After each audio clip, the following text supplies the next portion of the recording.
Hello, welcome back. For those of you who didn't watch part 1 or part 2, I'm Kayla from the Paw Paw District Library, and this is the third part of a 3-part series on how to start dot journaling. In part 1 and part 2, we covered setting up the basics of our spreads, so today we're here to clean up mistakes, learn some of the other fun things we can do with our journal, and overall decorate. Before we go much further, I do want to go back to the index that we left blank in the beginning, because now that we've done some spreads and hopefully you've kept up a little bit more on yours, you're ready to fill it in.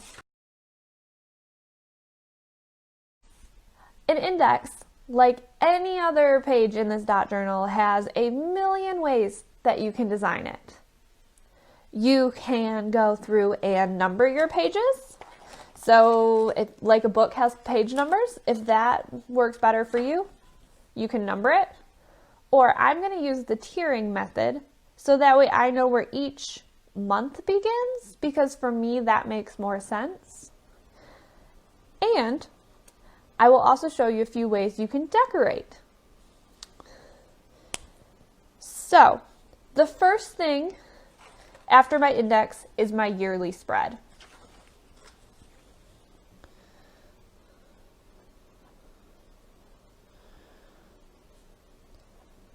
And it's 2021.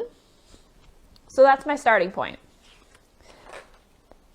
Now, if I wanted to, I can make note that January through March is on one page. And obviously, because this is my demo journal, I have January through June on the second page. But you'll fill yours out however you need to. So then, January through March. So I'm just using hash marks to denote where my separation of pages is. But you can do whatever works for you. Again, if you want page numbers, put page numbers. And then after my yearly spread, we start into my months. I'm going to change colors because I'm all about color coding, but you don't have to. Obviously, the first month of the year is January. So then I'm going to say month, January.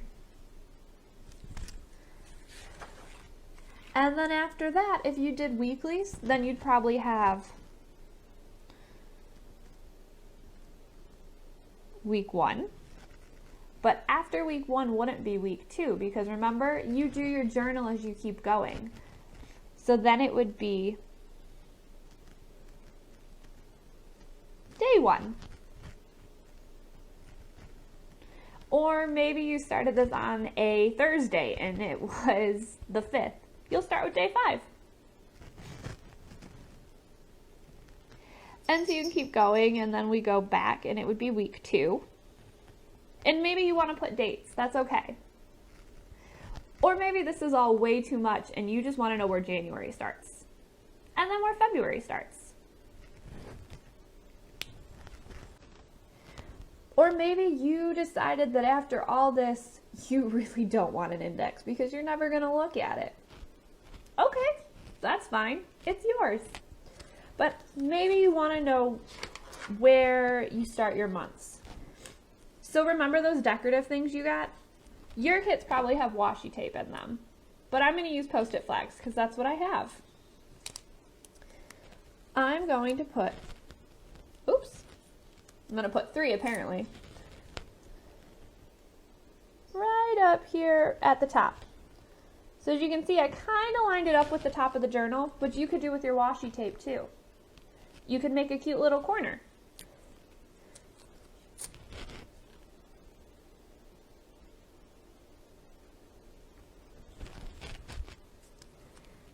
And so then,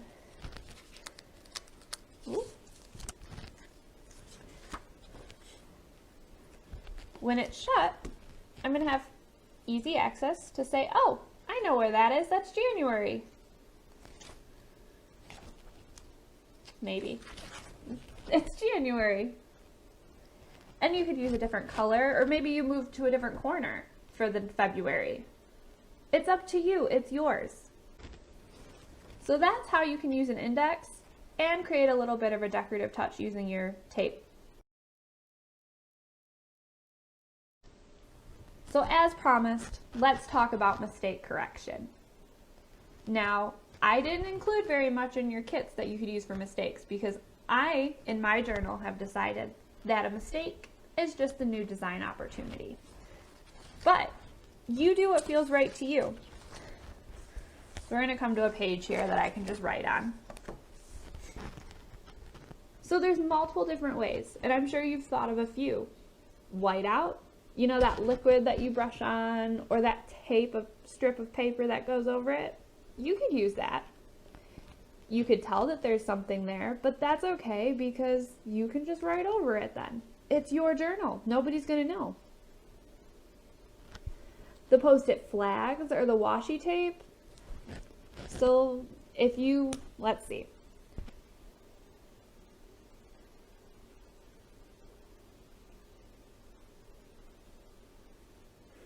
Uh-oh, that doesn't look right. So this is where you could take your washi tape, which for the sake of my journal, I don't have the cute ones because I made sure you guys did. But if I did, I could cut out a piece of tape and make it look really nice. And then make it part of the design.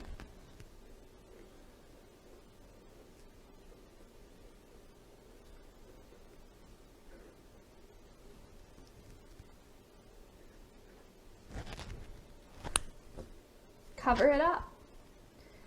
Make it look intentional. Maybe I don't like that handwriting. That happens. So I make a box.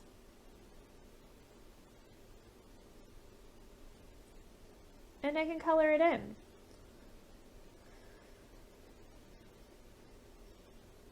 And obviously the more you color, the more it'll fill in.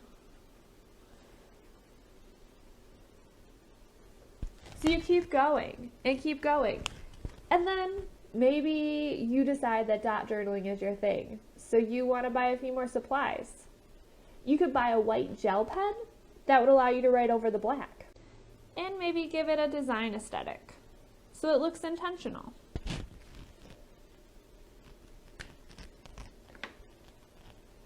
If you make a mistake on about half your page or maybe more, you could always cut out a new page.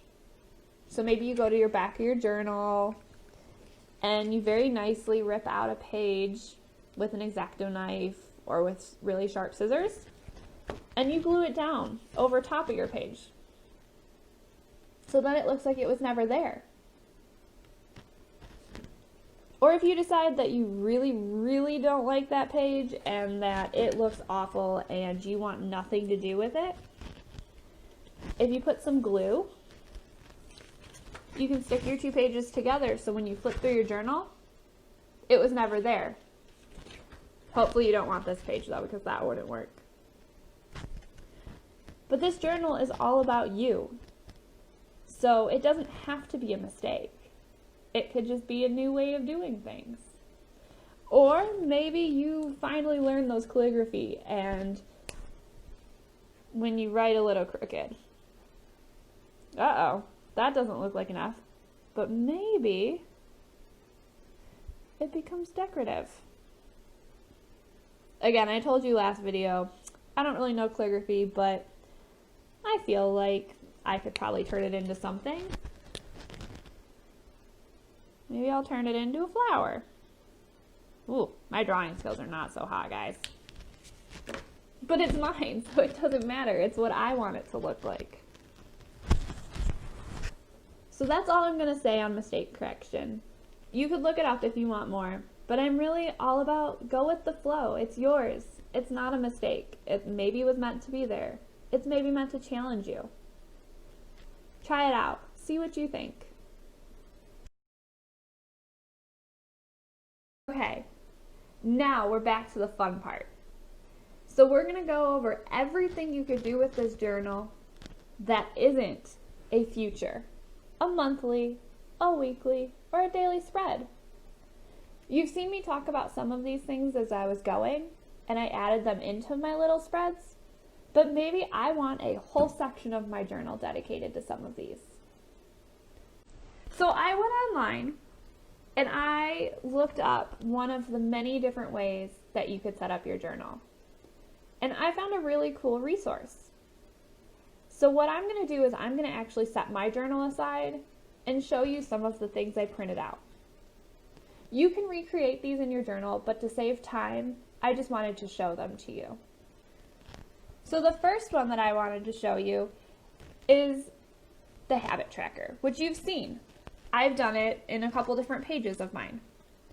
But maybe you want a whole spread that has a bunch of different habits. And you could have a key and some notes. If you really like this dot journaling thing, you could always print this out and paste it right into your dot journal if you don't want to recreate it. That's okay. But you could go through and you could fill this out. So it could be January. And you've seen me write yoga and drink water, take a walk. And then every day you could just fill it in as you go. And maybe you want to make notes that say, ooh, for February, maybe I don't want to take walks. It's really, really cold outside and the snow is really deep and my toes froze. Hey, that's okay.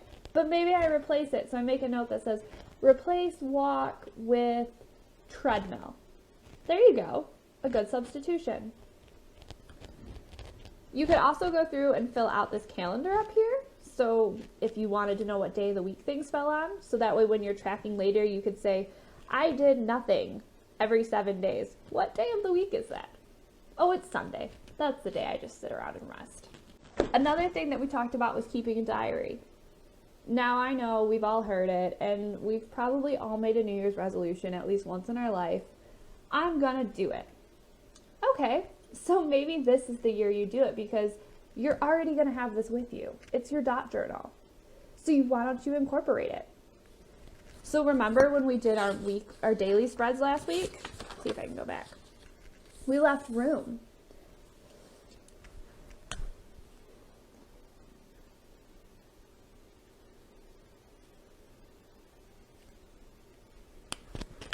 So go ahead and fill it out.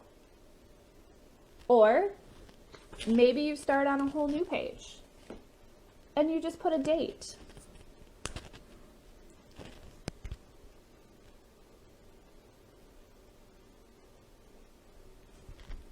And then you write.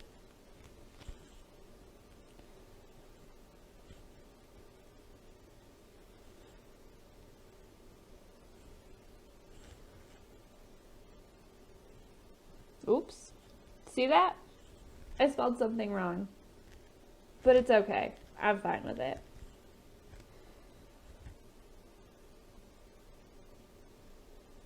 No one else has to see this dot journal but you. So if you want to write your personal things in here, do it. It's yours. If you want to color code it because it's fun, go for it. Whatever you want to do. Similar to a diary is something that I came across that I just loved. And it was called a rant box. So, I'm going to use the same page, but maybe instead of a diary entry, I need to rant today. Because maybe I just had one of those days where nothing went right and the cereal box was empty. And I picked up my backpack and everything fell out. Or I had a really bad conversation with somebody and I need to let it out. And guys, I'm not using my ruler here, so we know that my box isn't going to be very straight.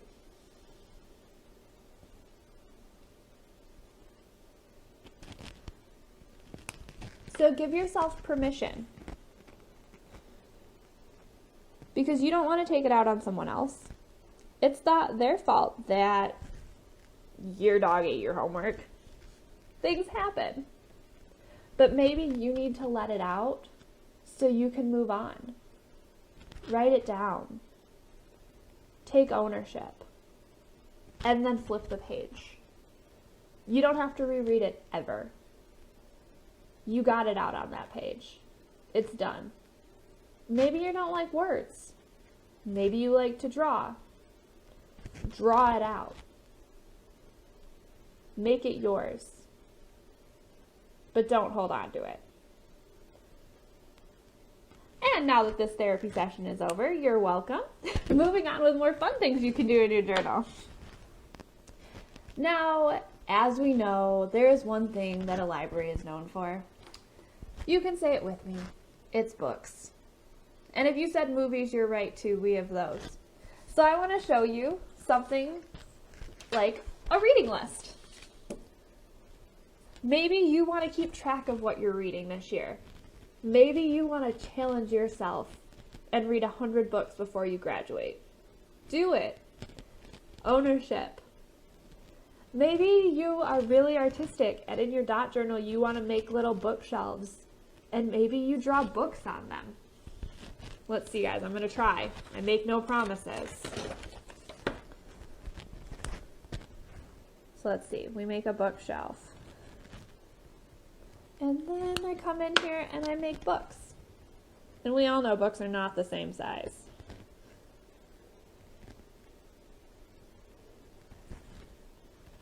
And maybe that one's a really big book. So as I go through and I read things, maybe I fill it out.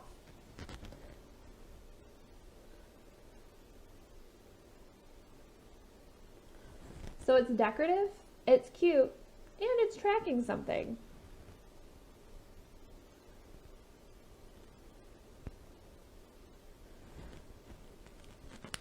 So then hopefully by the end of the year, or the month, or the day, I guess, depending how much time you have a full bookshelf.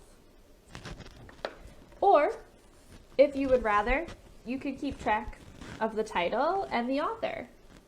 Or maybe you want to keep notes about what books you like, what books you didn't like. Or maybe you want to keep track of your binge watching, because it's a thing. We all know it. So maybe last year during quarantine, you binged Tiger King. Or Mismatched.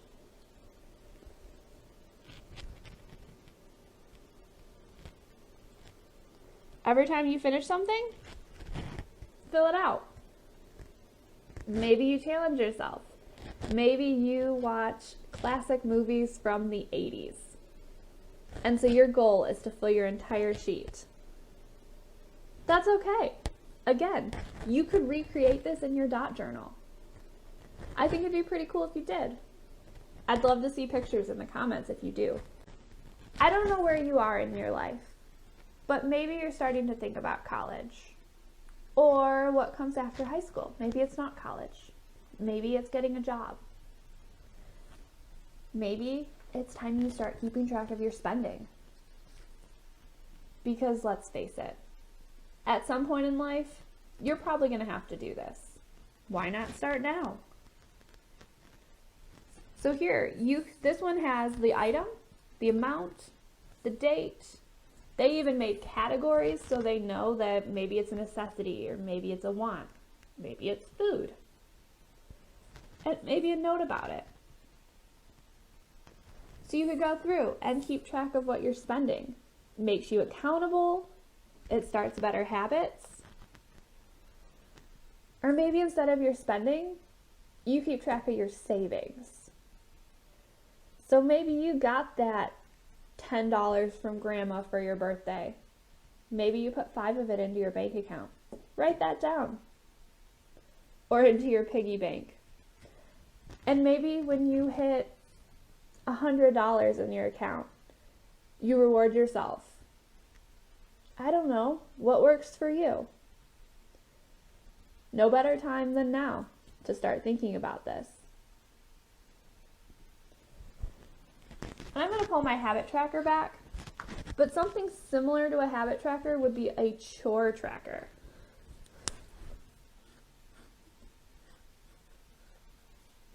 Which we all know we don't want to talk about, but maybe we should. So maybe we write down our list of chores we have to do. Do you have to fold the laundry? Wash the dishes? Take the dog for a walk? Maybe you have a cat and you have to clean the litter box. Ugh. So you go ahead, write it down. And you know what? Maybe you know that you have to do, let's do the dishes. And you know that you only have to do it 3 times a week because your sister does it the other days. So maybe you mark out every day you don't have to do it. And then you'll know. Those are the days that you agreed upon. It helps you keep track of things, stay organized, and just know what you're doing. So I hope you enjoyed today's video on all the fun things you can do with your dot journal, and you've learned a few things that you can set up, you can try, and if you don't like it, you don't have to continue doing it. So, I hope you use your dot journal. I hope these were informational, and thanks for watching my 3-part series. As always, if you have any questions or comments, leave them down below or reach out to us directly. We're here to help. Bye, guys.